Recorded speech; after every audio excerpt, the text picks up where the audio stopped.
আজকের লেসনের বিষয় হলো ইংলিশ স্টোরি রিডিং। আমরা ছোট ছোট স্টোরি এবং এভরিডে লাইভ এক্সাম্পল ব্যবহার করে ইংলিশ সেন্টেন্স তৈরি করা ও বলা শিখব। এখানে লক্ষ্য হলো শুধু সেন্টেন্স পড়া নয়, বরং সেন্টেন্সের প্যাটার্ন বুঝে নিজের জীবন সম্পর্কে একই ধরনের সেন্টেন্স বলতে পারা। চলুন প্রথম স্টোরিটি দেখি। এই স্টোরিতে আমরা রাকিব নামে একজন স্টুডেন্টের কথা বলবো। প্রথমে এই স্টোরিটি শুনি এবং একই সঙ্গে সেন্টেন্স প্যাটার্নগুলো লক্ষ্য করি। I am Rakib, I go to ABC school, অর্থাৎ আমি রাকিব, আমি এবিসি স্কুলে যাই। এখানে আমরা দেখতে পারছি আই অ্যাম এবং আই গো দুটি খুব বেসিক ইংলিশ সেন্টেন্স। এরপর বলা হয়েছে আই রিড ইন ক্লাস 3, মানে আমি ক্লাস 3তে পড়ি।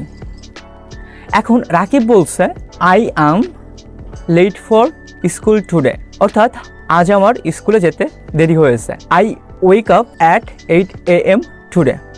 এখানে ওয়েক আপ হচ্ছে পাস্ট টেন্স, অর্থাৎ আজ আমি সকাল 8টায় ঘুম থেকে উঠছি। I have to go to school at 8:50 AM। এখানে হ্যাভ টু খুব গুরুত্বপূর্ণ। এর অর্থ হলো আমাকে কিছু করতে হয় বা করতে হতো।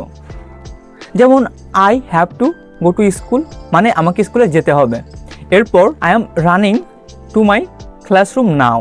এখানে I am plus verb plus I N G ব্যবহার হয়েছে। আই অ্যাম রানিং, আমি দৌড়াচ্ছি, অর্থাৎ এখন কাজ চলছে।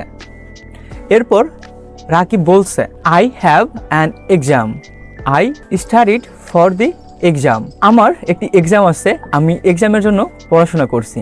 I want to pass the exam, আমি এক্সামে পাস করতে চাই। এরপর I need to get full marks. এখানে নিড টু ব্যবহার হয়েছে, অর্থাৎ আমার ফুল মার্কস পাওয়ার দরকার। আর এক্সামের পরে সে বলছে I will it tiffin with my friends.